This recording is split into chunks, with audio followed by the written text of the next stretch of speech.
I'm good, alhamdulillah. Thanks for asking, Sarah. I want to ask, all the teachers here are English teachers, or we have other subjects? If you're teaching any other subject, just unmute yourself and talk. English, all of them? Okay, great.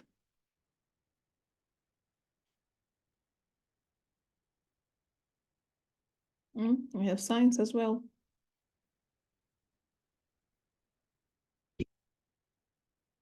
Okay, by the way, I will talk, of course, about the international system in general, but in specific, I will talk specifically about the teaching English in international schools, okay?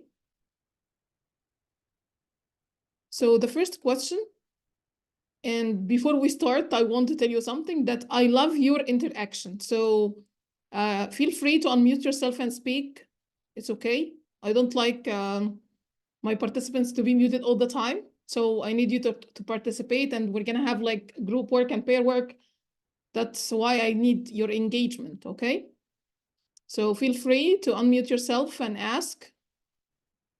Okay, but let it be organized so you can just raise your hand and unmute yourself. Okay. Our lecture today will be talking about the differences between teaching English as a first language and as a second language. Who has any idea? If you have any idea about teaching English as a first language or a second language, can you just type your answer in the chat box? What is the difference between teaching English as a first language and as a second language? I miss you too, Hadir.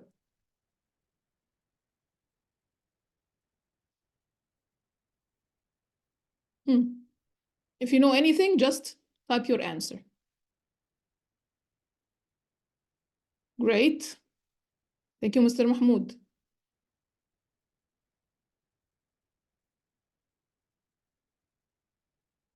Great.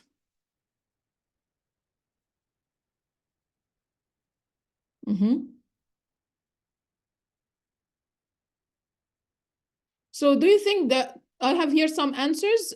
First, teaching English as a first language, it's exactly like teaching them as a native speaker. And the second language for non-native speakers or people who are speaking other languages, of course. So this is the correct answer, totally correct answer. And this is what is happening in international schools. So the difference between the national schools and the international schools, in the national schools, students are studying English as a second language from different perspectives, of course, from using different approaches. But whenever we teach it as a first language, we have totally different criteria, approaches, and frameworks. So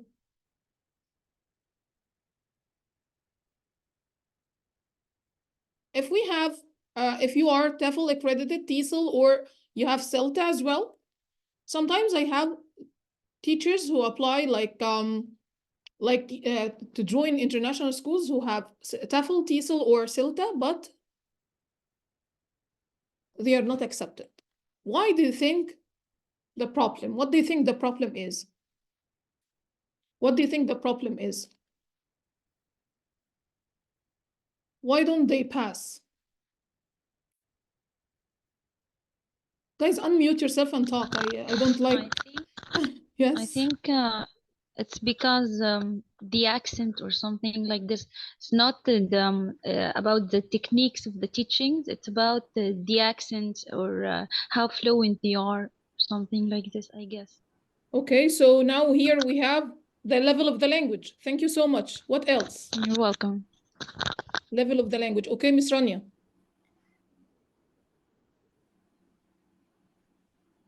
Miss Rania Barakat. Unmute yourself and speak.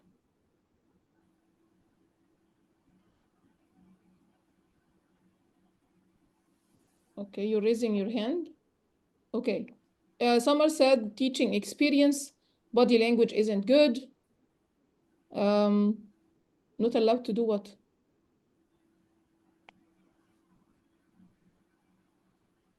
No, you're allowed.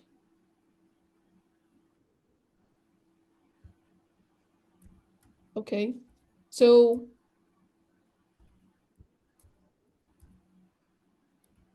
maybe they are not fluent, of course. The method or the way of teaching. Great, thank you, Mariam. So guys, all your answers are correct, totally correct. So let's say, how can you be qualified to join international schools? What are the most important things that we need to join an international school? Before I say what is it about, it is about, let me just introduce myself, because of course I have newcomers. I forgot because I have many of my candidates here.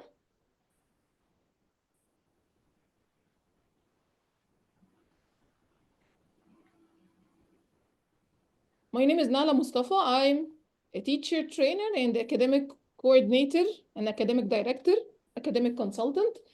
I'm a certified teacher trainer from AUC, University of Cambridge and Kingston, UK, academic director and academic consultant, TEFL and TESOL tutor, Cognia certified team member. Cognia is like an organization to give the accreditation to the American schools, according to the standards, of course, of the American schools.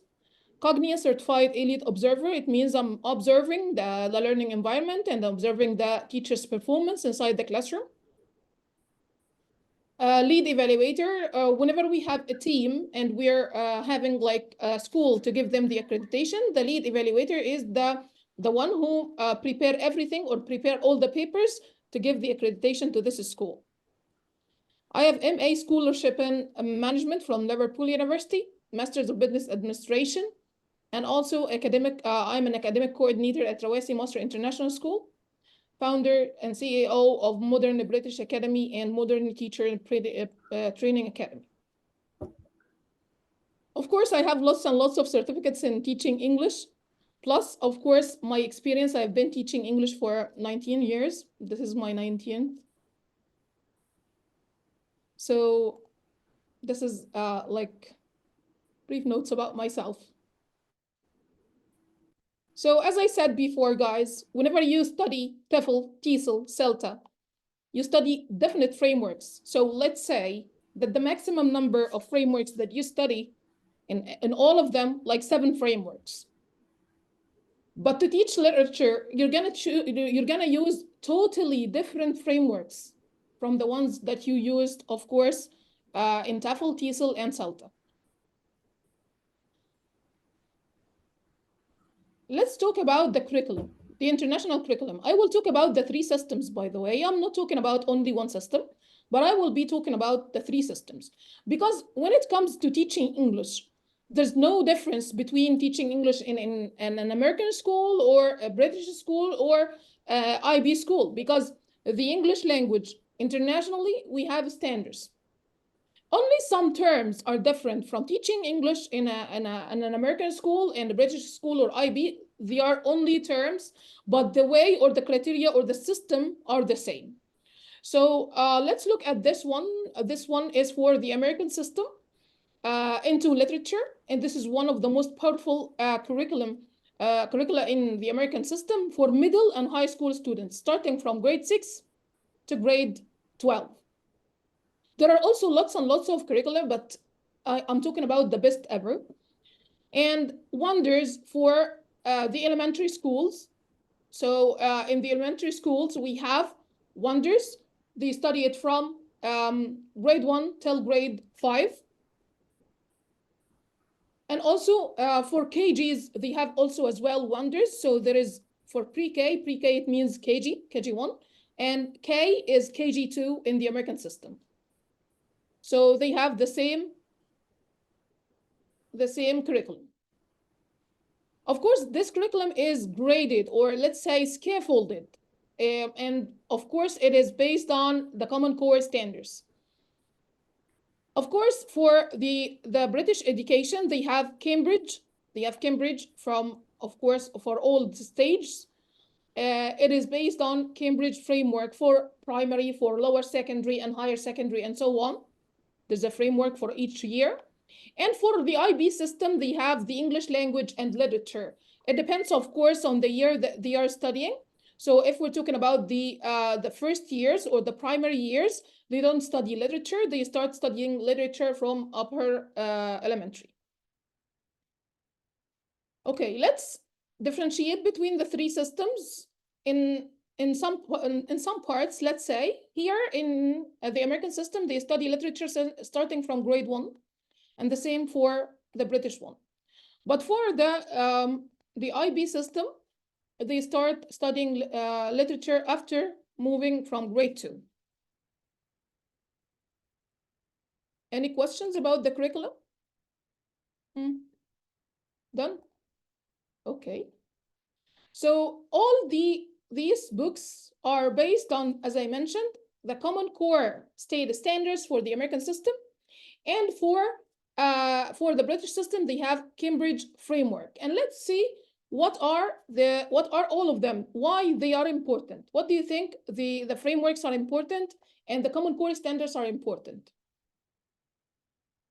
From the word framework, don't think about the Common Core standards, think about the word framework. So if you're a teacher and you have the framework that you'll be working on, what is the difference?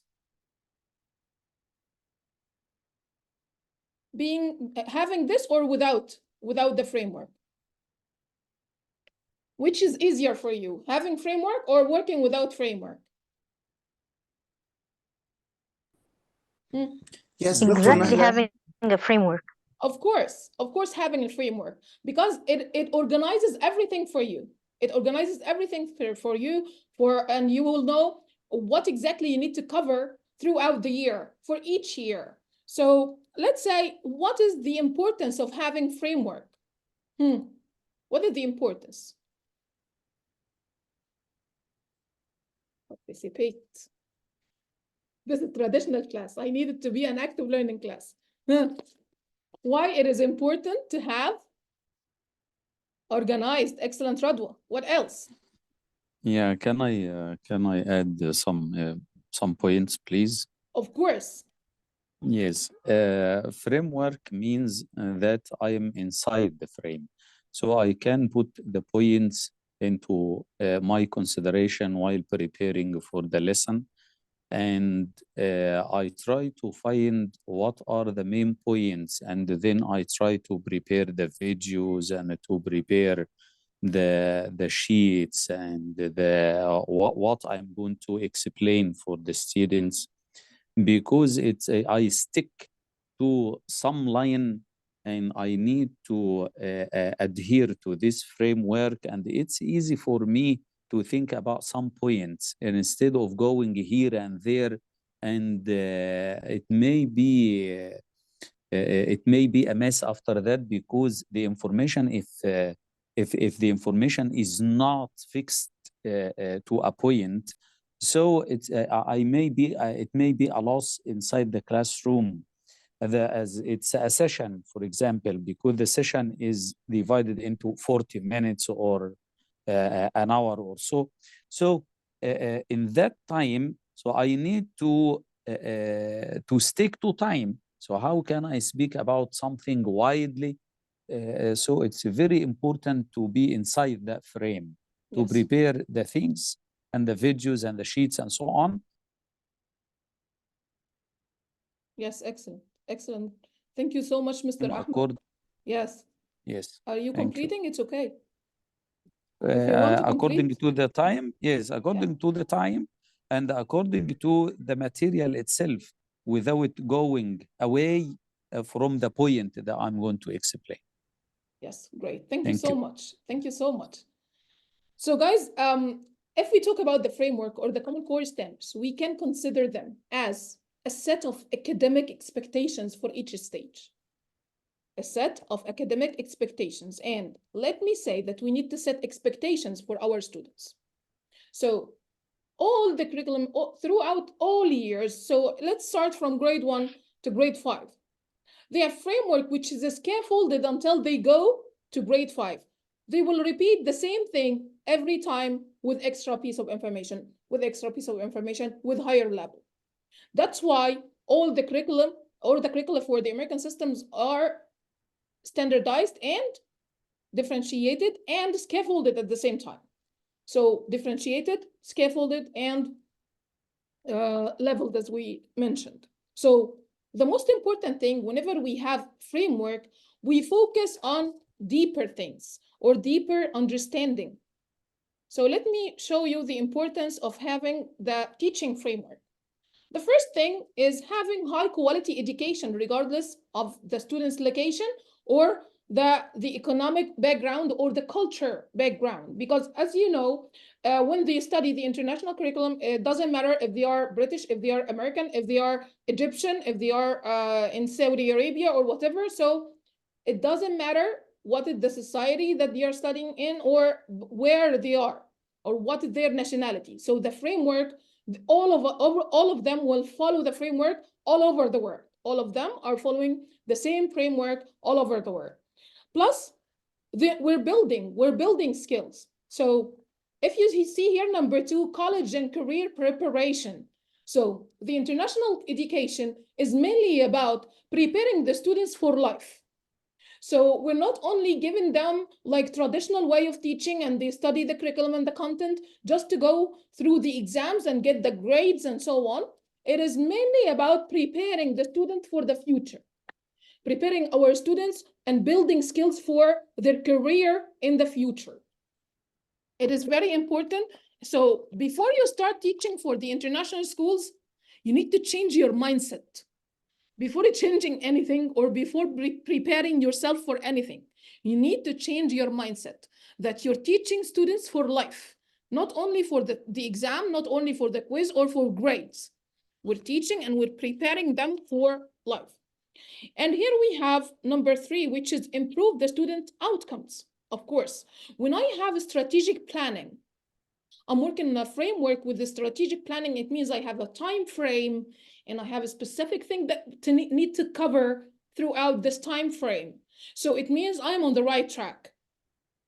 And of course, while having such things inside the classroom, you can judge if you're going to stop here and repeat or you're going to move on, applying, of course, the differentiated instruction.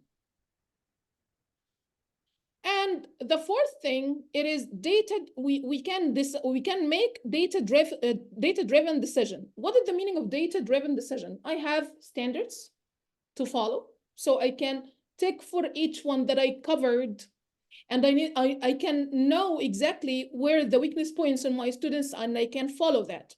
Plus, if I have diagnostic tests or formative assessments like the MAP test, for example, it's a standardized exam, and they will be talking about it next in the next slide. You can prepare your action plan to improve the students' performance according to their results.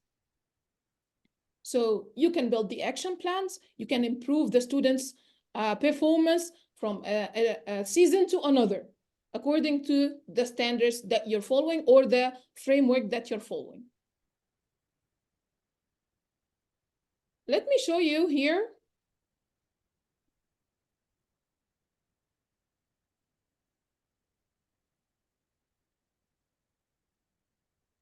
I will show you the standards.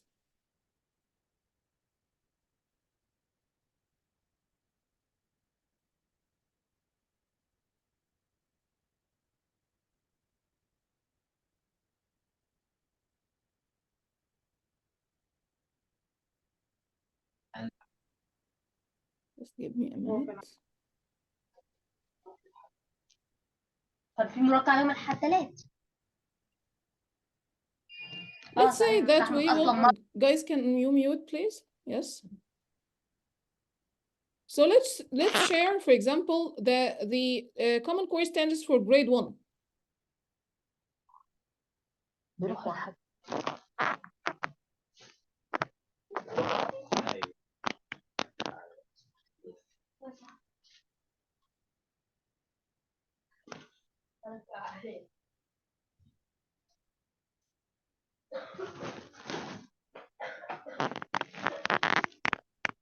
Can you see the screen sharing or not yet?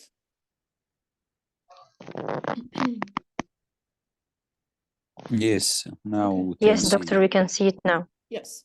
As you see here, guys, of course, I don't have here in this checklist, we don't have the names or the names of each standard, but let me say that for each standard, we have like abbreviation or acronym starting with the letters and numbers. So, for example, R, reading, L, literature, number 1 for grade 1. And then you have the numbers here. Can you see them? 1, 2, 3. So this is standard number 1, so I can say 0.1. If it is the standard number 2, I say 0.2, 0.3. So you have some acronyms for the name of the standard itself because it is divided into many parts. As you see, the first part for literature, which is starting from grade 1 in the American system, and look at the items that you need to check. Of course, I usually give my teachers, the teachers in my team, such a list to take for each standard they cover throughout the year, of course, to be ready to prepare any action plan or to cover all the points before the end of trimester 3. So as you see here, in the first one, key ideas and details. Number 1, ask and answer questions about key details in a text. Retell stories, including key details, demonstrate understanding of their central message. So if you look at question at standard number 1 and 2, do you think that they are only reading a text just to study vocabulary or just to know information about the text? No, they're going deeper into a learning journey because we're preparing them for the American diploma. We're preparing them for SAT, ACT, and EST. And I'll be talking about these exams. So the importance of the standards. We need to follow that every single day in the class, which means that I need specific learning environment inside the classroom, which is totally different from the traditional one. The most important thing to apply the active learning strategies, to apply all these things in a very easy way. So let me say something, it may be surprising for you. There's no wrong and right teaching. So we cannot say this teaching is wrong, this teaching is correct. No. Or what you're doing is correct, but you can do the task or you can explain everything in the class in a few minutes and your students will be performing perfectly. But there's another teacher who can spend the whole day and another day and 3 days on the same task. Why? Because they're not, or he's not using the correct way of teaching this piece or this lesson. So you can teach the lesson the way you know, but of course you're not gonna get the perfect results, which is, or the outcomes that we need. And that's why sometimes whenever we have CELTA certified teachers or TEFL or TESOL, and they just prepare their demos, they're not following this. And most of the demos are on grammar or vocabulary, which is totally away from the international system. So I don't recommend preparing a demo like grammar or vocabulary whenever you go to apply for an American school or British school or IB school. The best ever, prepare reading lesson. This is the best, because let me say that grammar framework, if you're following, of course, the CELTA or TESOL or TEFL, if you're following this framework, text-based presentation, for example, it will be perfect. But of course, I didn't see you teaching literature, which is the most important thing for me. The majority of my curriculum is literature, and my students are studying grammar through literature. They're studying vocabulary through literature. They're studying everything through that, because they are studying the language as native speakers, the same book for the native speakers. So I don't care about teaching grammar and vocabulary now. I care about the reading strategies. I care about the critical thinking. I care about the active learning strategies in the classroom, which is really important. So that you need to improve yourself as a teacher before you apply for any international school. You need to know what is the learning environment, how can we evaluate the learning environment, How can we observe the teacher? What are the main points that we need to observe a teacher on? And so on. So we talked here about the literature part. Then we'll be talking about the integration of knowledge and ideas. So it means the students are not only studying the story just to know the story, as I mentioned before, but they studying the story to describe the characters in different levels. So look at here, this is grade 1, only grade 1, and they describe the character, the setting, and event. So it means they study the plot diagram in a very simple way. Okay, so here, this one is not applicable for grade 1. Compare and contrast the adventures and experience of characters in stories. So it means that my students are studying the compare and contrast strategy for reading. So we're teaching reading strategies from grade 1. Sometimes in some demos, I asked the teachers about the reading strategies, and they don't know how to differentiate between the different reading strategies. When I ask, how can you explain, for example, cause and effect to your students, they have no clue. So one of the most important things to know how to prepare yourself for a demo reading based on reading strategies, based on the analysis. In the literature, we have 2 types of analysis. So we have literature analysis and literature criticism. And of course, whenever we teach in an international school, we need to know the difference between the literature analysis and literature criticism, because in literature criticism, we have like 10 types of literature criticism. It depends on the genre.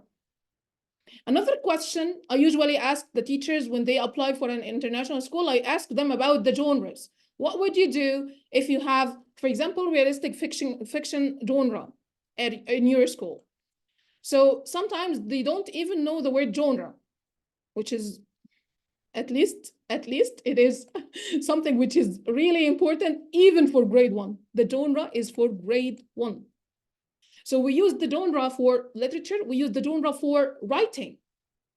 So we need to be well prepared before applying for an international school. Prepare yourself very well, because I don't like to go to a school and then they refuse me because I'm not qualified. So I lost a chance. Why?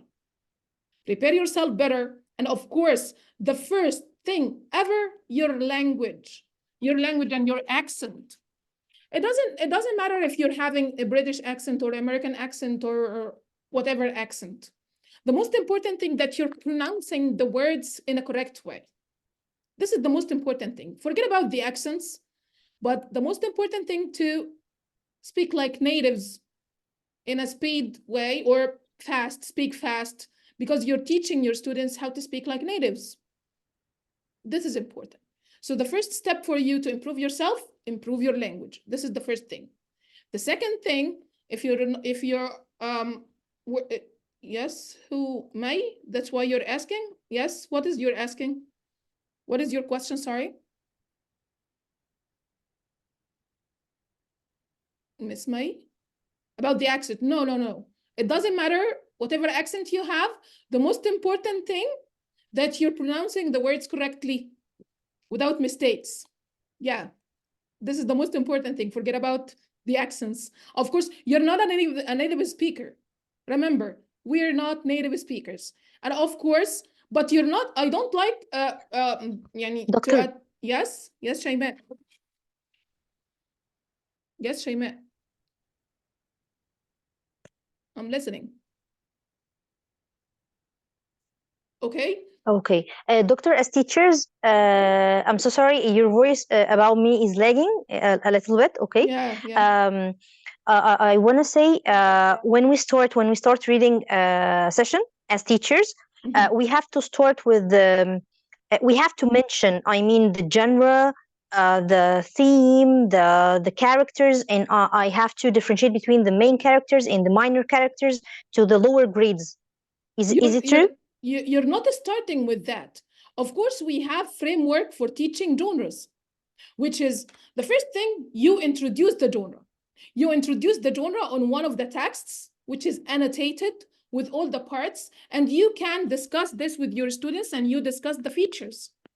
This is in the first session. After that, you move to the next step, which is applying all the features that they learned on a different text. So by the end of the week, your students will be perfect with the features. Because let me say that in my school, I don't care about any other school, by the way, because every school has their own system. In my school, I don't usually bring the same story that the students study in the literature.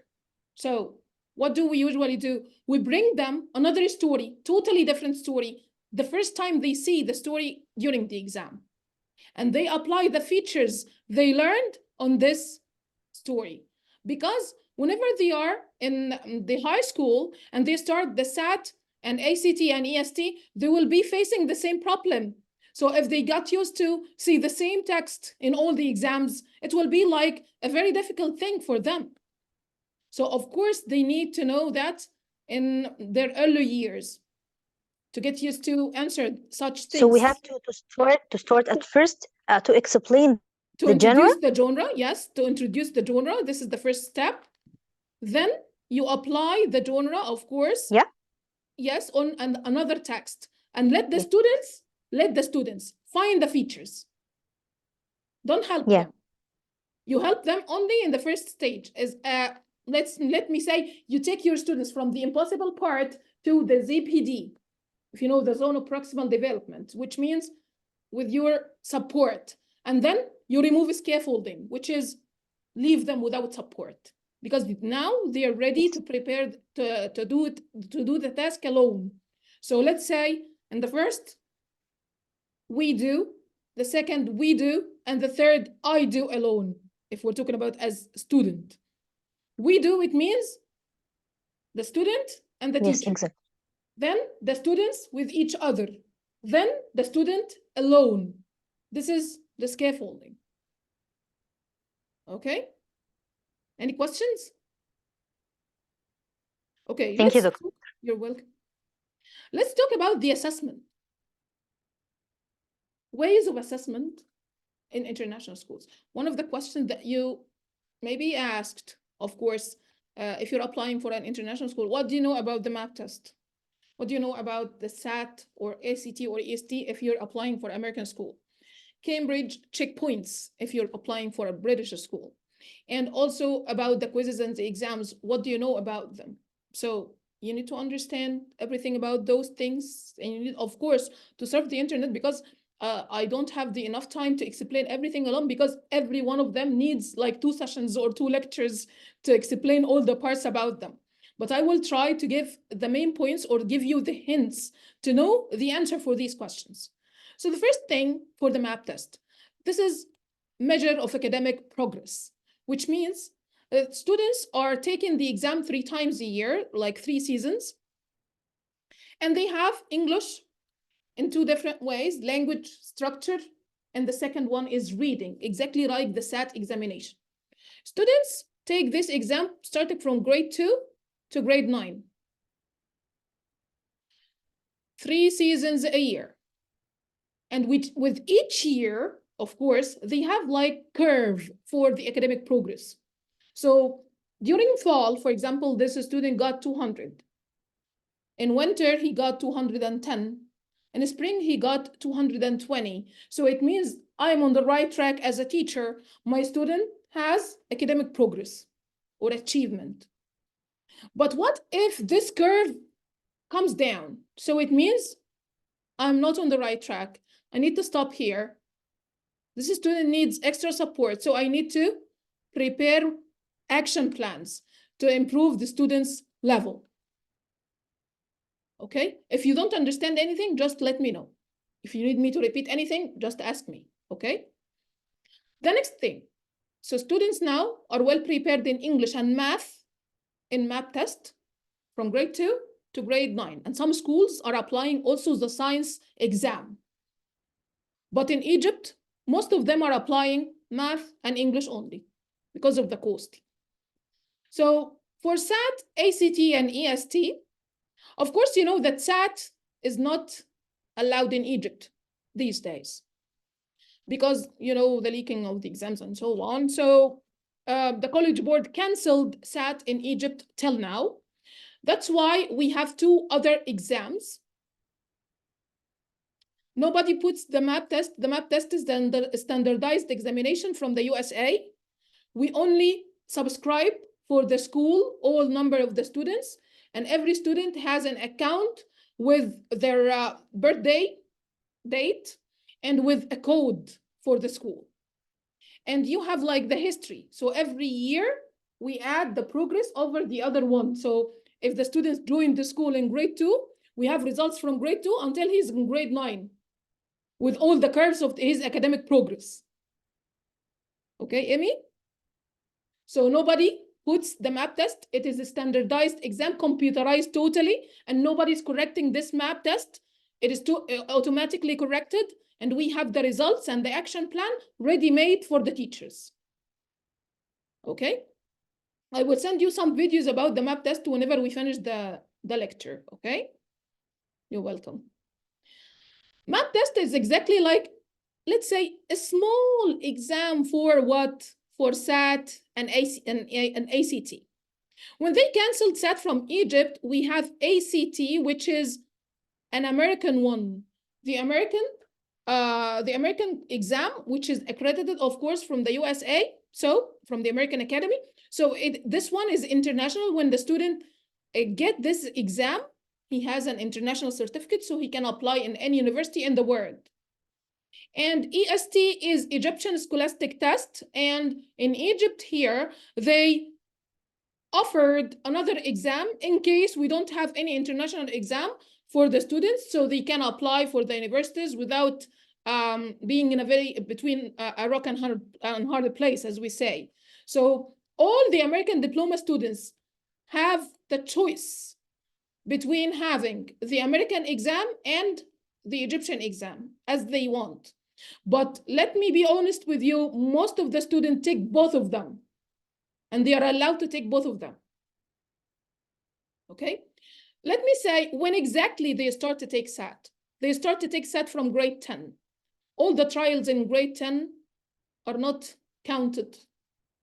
They only got these trials for training.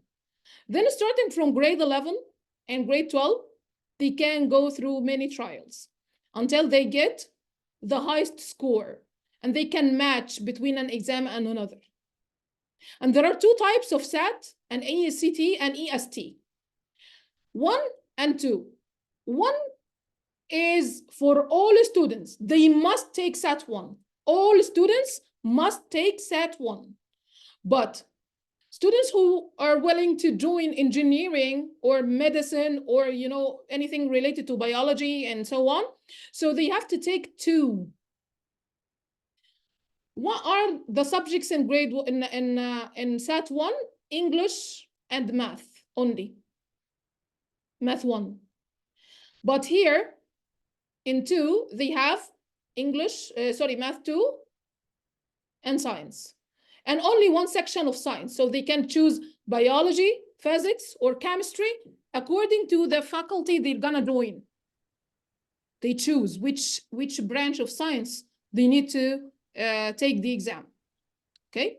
And of course, they have score for each one of them. The score, which is suitable for the university or for the faculty that they need to join. What is perfect about the international system when it comes to the diploma or the secondary stage? They have 40% of their total mark from the GPA. GPA, okay? What is GPA? GPA, like all the grades for them for the accredited hours that they got from school. So they get the GPA from school. 40%, and the 60% about the exam, which is SAT or ACT or EST. So students have 40% from the school and 60% only for the exam to join the university. In American and British, yes, yes, there is a STEM, but STEM, they don't have exams or something which is important. You mean? Now, it's an important skill, or let me say, important framework for them. I will talk about STEM, but let me finish SAT first, okay? So, I forgot what I said. I'm talking, yes, about this. In American and British systems, they have elective subjects. What is the meaning of elective subjects? It means that they choose the subject that they need to study when it comes to grade 11 and 12. Because they choose the subject they need to study, besides, of course, the core subjects like English and math. So they choose which is perfect for them according to the faculty they need to join. And of course, they have something like advocacy program. They take the students to universities and for conferences, or for, let's say, like a Kids Expo, but this is for universities.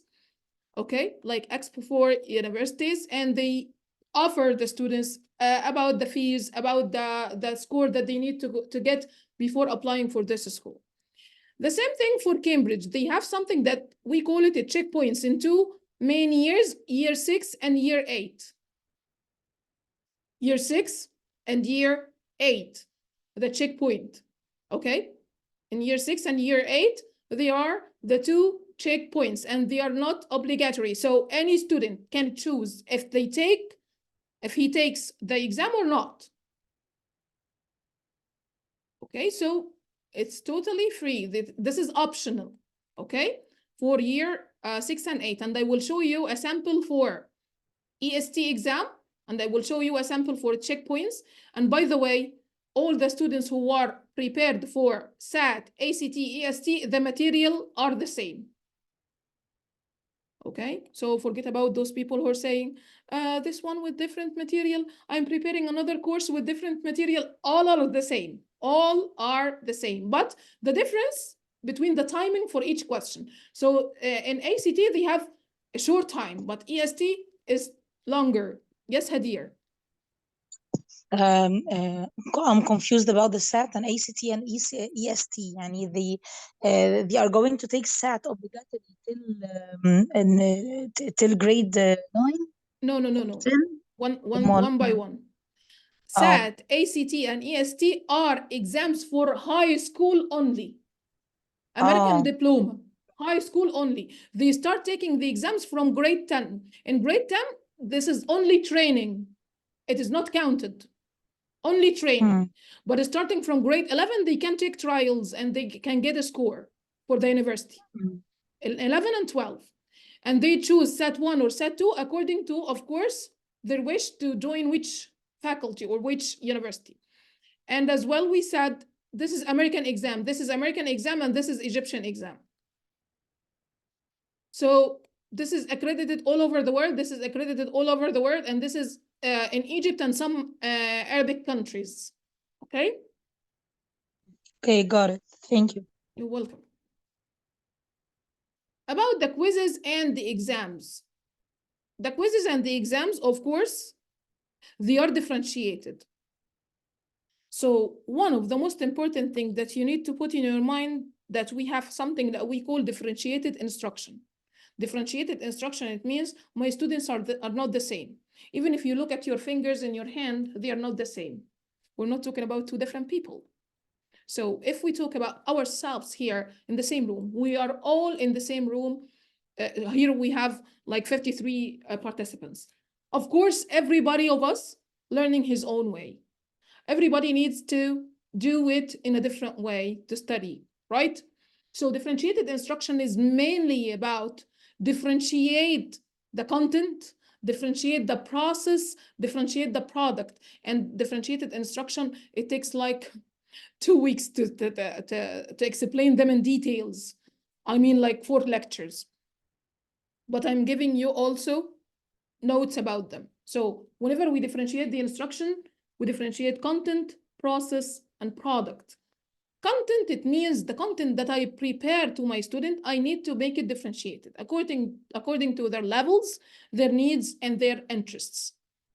The same thing if I'm giving them the process itself, the process of teaching. the way of teaching, the way of discussion, the way of active learning in the classroom. So I need to have it like differentiated.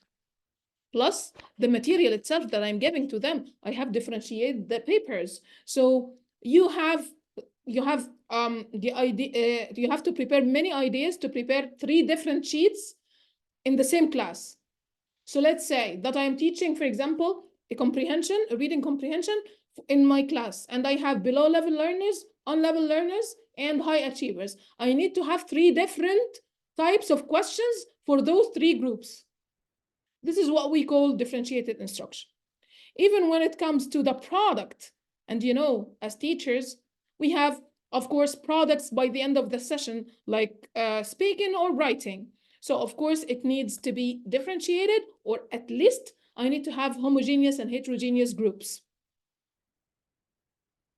Any questions until now? Questions? Yeah, please, I need to ask a question Yes. about the trials. Yeah. How many trials should the student take in grade 11 and 12? 5 and 5. To, yeah, 5 and 5. This year, 5 and 5, yes. Yeah, 5 this and year. 5. So it differs from one year to another? No, let me say that when they started the American Diploma, it was like 6 trials, and then they increased the trials, so they can match also. They can match 2 exams with each other. So for example, let's say that I got an exam in fall and another exam in winter. My score in English was better in fall, so I will take English from fall, and I will take math from winter. So I can match 2 trials together. The most important 2 thing trials. that they take the highest score, yeah. And please, another question about the checkpoint. Yeah. You said that the checkpoint is optional, so the Yes. student may take it or not. So it's so what's the use of attending the school without checking their understanding and their level, grade 6 and grade 8? So they attend. Yes, they have their own exams in the school, of course. And the exams in the school, even for the American or the British, they follow the same standards for SAT, EST, and ACT, and for the checkpoints. We follow the same standard. We follow the same framework for the questions, and it is differentiated and everything. So they have the same exams, but they are not the checkpoints. The checkpoints are totally different because nobody in Egypt here is correcting the exams. It is totally in Cambridge, and the certificates come from Cambridge. So the checkpoint is optional, means that the student, if the student didn't attend the checkpoint exam, yes, no they pass. problem. Yes, they pass. Yeah. Yes, they passed the year. It's okay for them. Let me show you now. Yes, complete. Yes, I'm with you. I need to know that the checkpoint is in grade 6. So that means that we train the students from KG till grade 6, and then at that time we need to know the standard that they are on, or the level they are on, of course, in order to complete or not.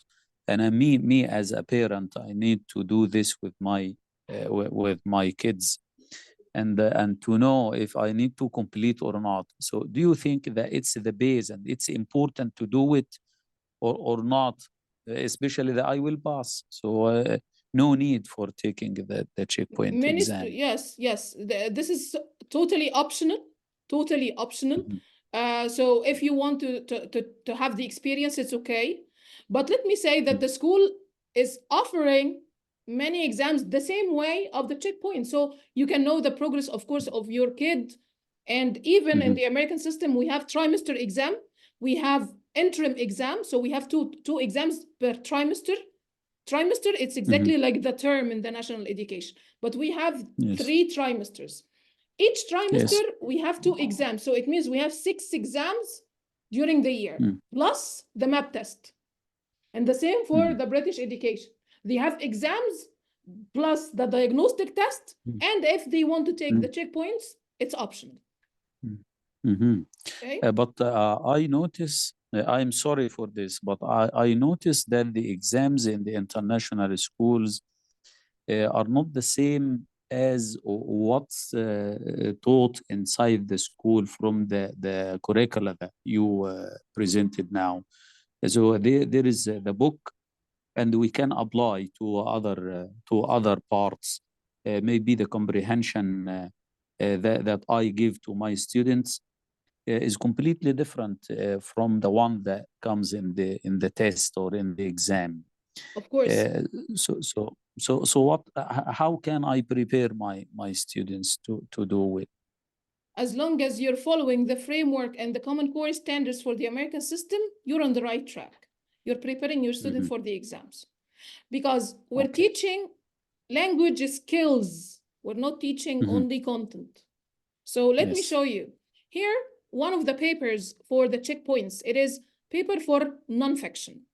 And as you see here, here are some questions. I will give you 1 minute just to read the questions and to see the idea of the questions.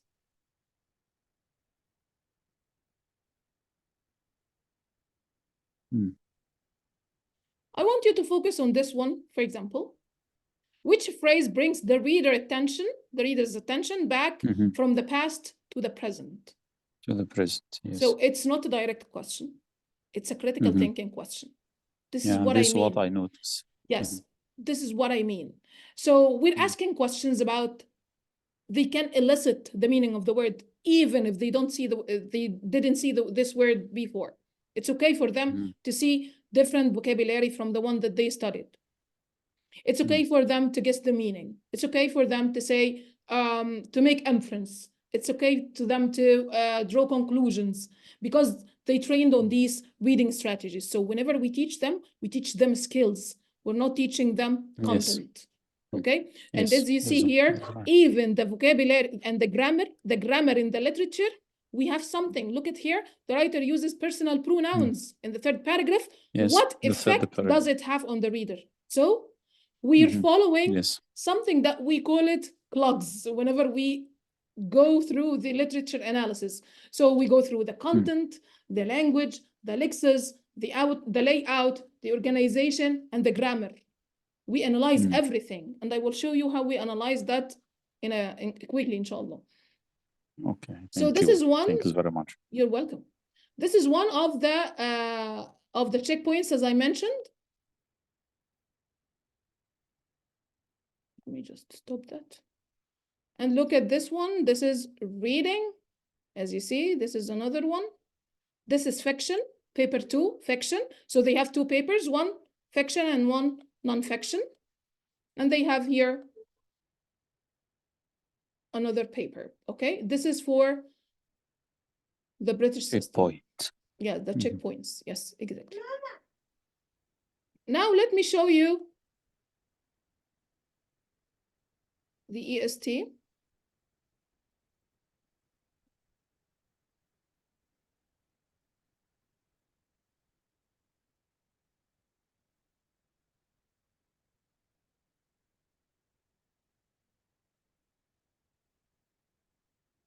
I was opening that.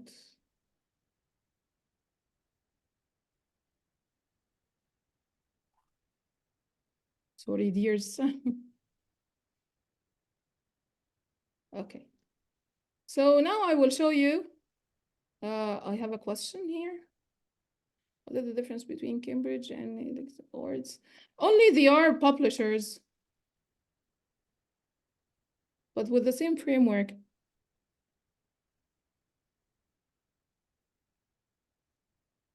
Okay, look at this one. This is EST, Egyptian Scholastic Text. And by the way, Egyptian Scholastic Text is not here in Egypt. They are not here in Egypt. People put this exam based on the SAT exams. Look at the exam, guys. Students need to, this one, by the way, for grammar, writing, and structure. Grammar, writing, and structure. Look at the way of asking the questions. Do you think that this is the direct way for asking about grammar questions or even vocabulary or structure or punctuation? It's not a direct one. So they give them like a piece of reading with the underlined part And students need to know which one is correct for this part, according to the text. So they study grammar through the context. And of course, there are many things that they need to study or to be well prepared before they start having such exams, like, for example, subject-verb agreement, redundancy, parallel structure, and many things, dangling modifiers, misplaced modifiers, and many other advanced grammar for this exam. So this is the highest level of the international system, or in the American diploma, this is the highest level. It's not an easy exam, even for teachers. You need to be well prepared, studying the advanced grammar very well before starting answer this exam as a teacher, not as a student. So we prepare students for SAT, EST, and ACT from grade 6 to grade 9. We prepare them very well. So preparing the students starting from grade 6 for the American diploma. That's why whenever a student for example, joins the American education in the high school, like grade 10 or 11 or 12, he faces some difficulties with these, of course, types of lessons, like the advanced grammar, and even the names of the lessons are totally different. I have a question about the exams. Yes, dear, the exams are different. Okay. This is the Into Literature book, one of the units. And look at the unit here.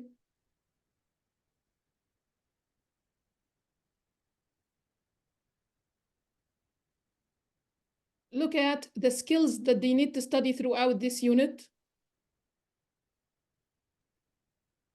Can you see? And if you see here, these are the standards. ELA 7, it means English Language Arts for grade 7. R, reading 1-1, the first standard, and so on. Okay? Types of clauses, prefix, and so on. And there are many types of texts in the literature. So we have the anchor text, and we have the shared read. We have many types of reading, like close reading, read aloud, and so on. So we need to know all these things before we join an international school. We need to know everything about these types of reading, the frameworks of teaching, those things, of course, the literary devices, and how can we do the literature analysis. Let me share with you one of the analysis.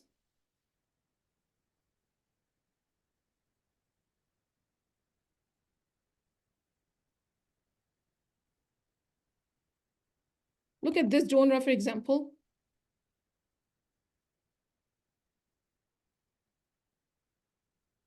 Students need to analyze the character, talking about the traits and motivations for the character, analyzing the conflict in the story. And they analyze the character with, of course, using strong and powerful adjectives. This is for only the characters, okay? If we move down, they need to know how to annotate actions and cite evidence. So cite evidence is one of the most important questions in SAT, ACT, and EST reading exam. It's very important to know how to cite evidence, how to support your claim, and so on. And look at here, scaffolding for English learners. The scaffolding means break the content into chunks to make it easier for the students to understand it. Because of course you have many different students with different levels. Look at here, guys. This is the text that they have. This is the text. This is the analysis. This one, of course, for the teachers. This book is for the teachers, not the students. Students don't have these types of analysis in their books. They have only this paper without all these things. Can you see here? Even the vocabulary is here and everything is here, but you need to know the system. You need to know how to prepare your lesson using these things, how to prepare your framework, how to explain these parts, how to explain the analysis to the students, because it's not an easy thing. How to go through these processes without, of course, having difficult times with the students, or they feel that this is impossible to have this. This is into literature, Salma. Okay. Ilham, I didn't understand. I didn't understand your question. Into literature. Into literature. Okay. Salma, you hear it now? Yes, into literature. This is starting from grade 6 to grade 12. Okay. Ilham, I didn't understand your question. Unmute yourself and tell me what you mean. Okay. It's better than writing, so you can unmute yourself and talk. You told us there is something good for us for this session. I think that Whenever we finish, I will talk about this. okay. Okay, I thought you have a question. Okay, so there are many things also that you need to know about the environment itself. How can you use the active learning and the digital learning in your sessions? It's also very important. So of course, after seeing and after attending lots of demos for many teachers, and of course lots of TPs for my candidates and so on, I differentiated between them in many different ideas. So I put the framework for improving the teachers and preparing the teachers for teaching in international schools, because it's let's say you don't find lots of courses preparing you for these things, preparing you for literature. Literature is important for British, for American, for IB, not only for one of them. So for all of them, you need the analysis, you need the strategies, you need everything. So let me share this with you. In our course that we designed for teaching literature, we go through these topics. As you see here, introduction for teaching literature, benefits of teaching English as a first language in international schools, enhancing language skills, promoting cultural understanding, the difference between close read, shared read, and read aloud. There are 3 different ways to use them in the classroom, and we will watch a video about the close read, exactly part of close read. We will watch a video just to understand the difference between the normal teaching or the traditional teaching and the different one. Genre analysis 1 and 2, because there are many genres that you need to know all the features before teaching them. As a teacher, you need to know the features before teaching them. And also the literary analysis and the criticism. The reading strategies, genre-based approach is one of the approach that we use whenever we teach literature and writing as well.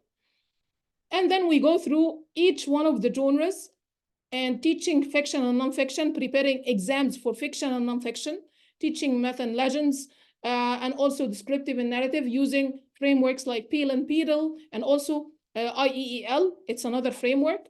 And also, you know, how to teach essay, teaching memoir, and using many other frameworks like CLA, text-based presentation for grammar in literature. Then by the end of the course, you know more about the ACT, EST exams and questions, map test questions, diagnostic tests questions, and also the IG questions. And of course, you have many resources for adapting learning styles for your students and use the interactive way of teaching and so on. I prepared this course because many teachers need to improve themselves and they don't know what to do. And the material and everything for international schools, they are not, let me say, it's not easy to find material for international schools. So throughout the course, you'll be provided with the material, with everything for your teaching. And of course, you'll be ready for any demo. Okay, so let me say the surprise. The surprise is that you're gonna get 10% discount for the course by attending this lecture. So just Of course, I have all the names here recorded on the Zoom. So if you want to join the course, you're gonna get like 10% discount. By the way, the course is accredited from Kingston, UK. So you will receive your international certificate by attending the course by the end of the course. And the assessment is 4 TPs. You will be attending 4 TPs. Let me say, why do you join the course? The course is mainly, as I mentioned before, for teaching English as a first language. No matter which system you're gonna join, you will be provided with the material, which is perfect for you to start your journey with teaching English in international schools.